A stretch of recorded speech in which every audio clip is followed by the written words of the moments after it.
করে আসি, কমপ্লিট করার পর আমরা অ্যাডমিশন দিই। অ্যাডমিশনতে টিকে যাওয়ার পর সেখানে আমাদের হচ্ছে 3 বছর ইংলিশ মিডিয়ামের কোর্স কমপ্লিট করতে হয়। 3 বছর কমপ্লিট করার পর সেখানে আমাদের ইনকামই করতে হয়, মানুষের সেবা করতে হয়।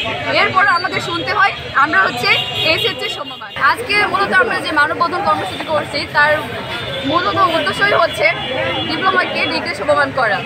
আমরা মূলত আমরা হচ্ছে নার্স, আমরা হচ্ছে ডিপ্লোমা নার্স। আমরা যখন এই প্রফেশনটাকে সিলেক্ট করি তখন আমরা জেনেই আসি এটা হচ্ছে শান্তিপূর্ণ। আমরা যখন হচ্ছে জলপাইগুড়ি ডিস্ট্রিক্টে পড়ি তখন আমরা জানি যে এটা শান্তির রং, আমরা হচ্ছে শান্তিপ্রিয়।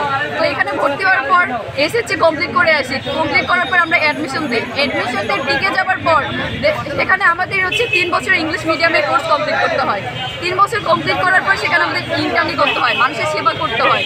এরপর আমাদের শুনতে হয় আমরা হচ্ছে এসএসসি সমমান। কারণ আমরা তো এসএসসি করেই আসি, আমাদের যারা ব্যাচমেট আছে তাদের তো এইসব বৈষম্যের শিকার না, তারা তো তাদের ডিগ্রি পাচ্ছে, আমরা কেন পাবো না? আমরা তো শান্তি চাই। তো আমাদের হচ্ছে উদ্দেশ্য হচ্ছে ডিপ্লোমাকে ডিগ্রি সমমান করা।